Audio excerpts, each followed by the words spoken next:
¿Cómo le va, amigos?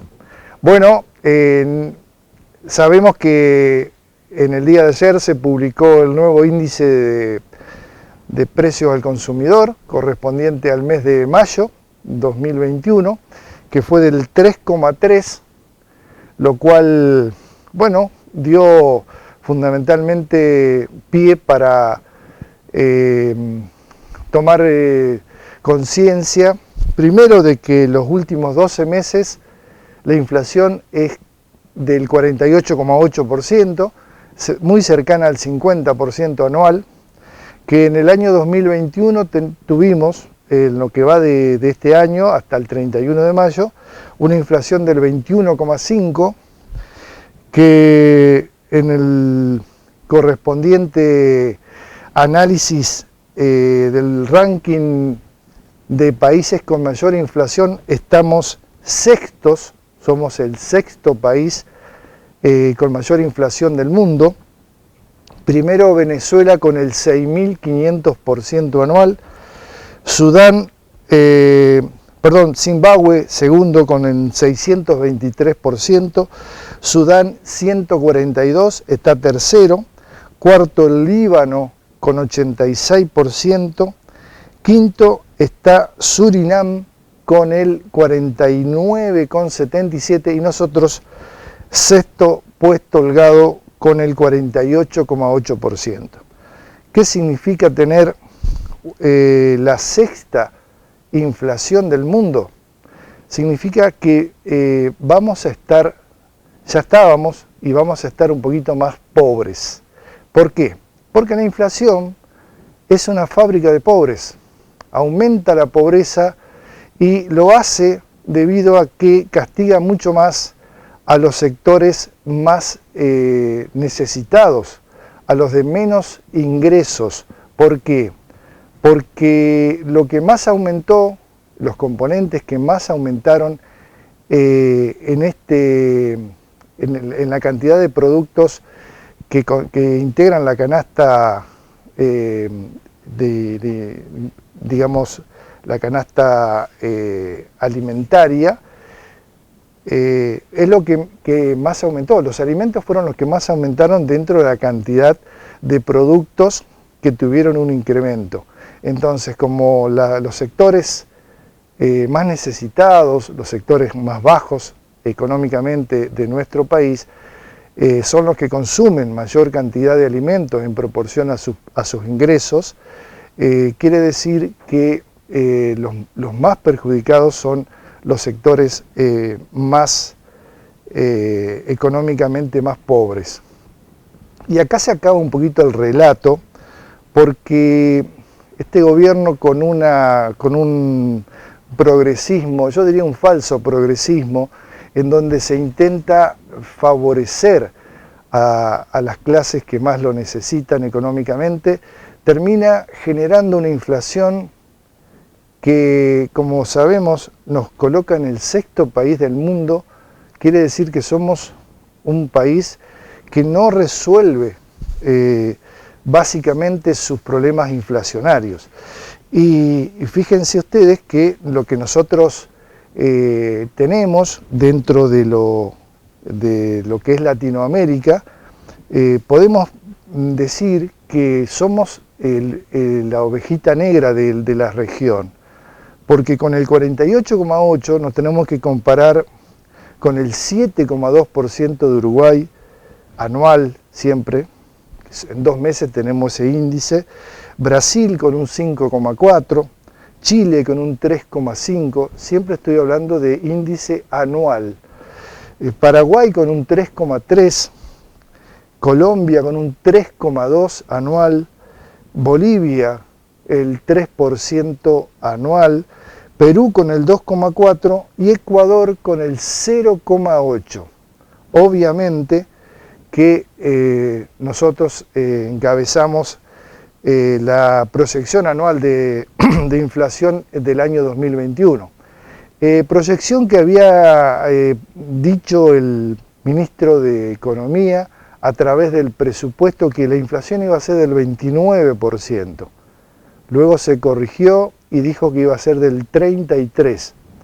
Bueno, obviamente que estamos hablando de la mitad de lo que va a ser la inflación este año, porque ya los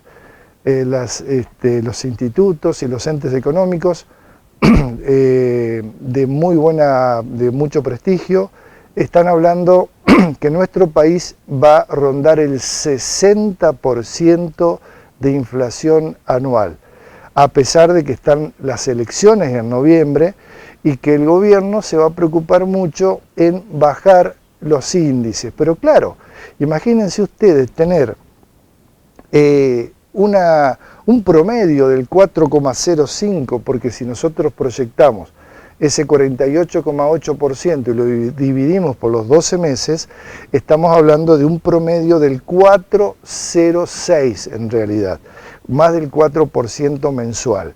Y esto estamos hablando que la inflación es con precios cuidados, con tarifas congeladas, con cepo al dólar, es decir, con una economía encorsetada, y así todo tenemos una inflación que ronda el 4% mensual.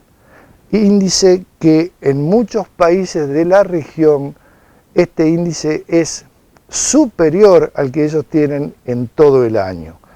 Y la inflación se ha resuelto en el resto de los países, y no solo latinoamericanos, sino en el resto de los países del mundo. ¿Por qué? Porque los bancos centrales son independientes en todos esos países. En nuestro país, el Banco Central es una entidad que depende del gobierno y existen lo que se llaman los adelantos transitorios de tesorería a cubrir el déficit fiscal. El problema que tenemos nosotros es el alto déficit fiscal de tener una estructura tan grande, un Estado gigantesco para unos ingresos que no alcanzan nunca a cubrir esos ingresos. ¿Por qué? Porque tenemos metido dentro del Estado todos los planes sociales que el gobierno ha otorgado para poder sobrellevar la situación económica y establecer pautas de mejoramiento de los ingresos de los sectores menos pudientes. Pero claro, esa situación de ayuda, el IFE, el ATP, el Repro 1, el Repro 2, la tarjeta alimentar, etcétera, son pequeños paliativos que no llevan a nada. Necesitamos tener cultura del trabajo. Necesitamos apoyar a las empresas que tomen empleados, transformar gasto totalmente innecesario como son los planes por trabajo genuino para la gente, que lleve a su hogar el producto de un trabajo genuino realizado por personas que están aptas para hacerlo.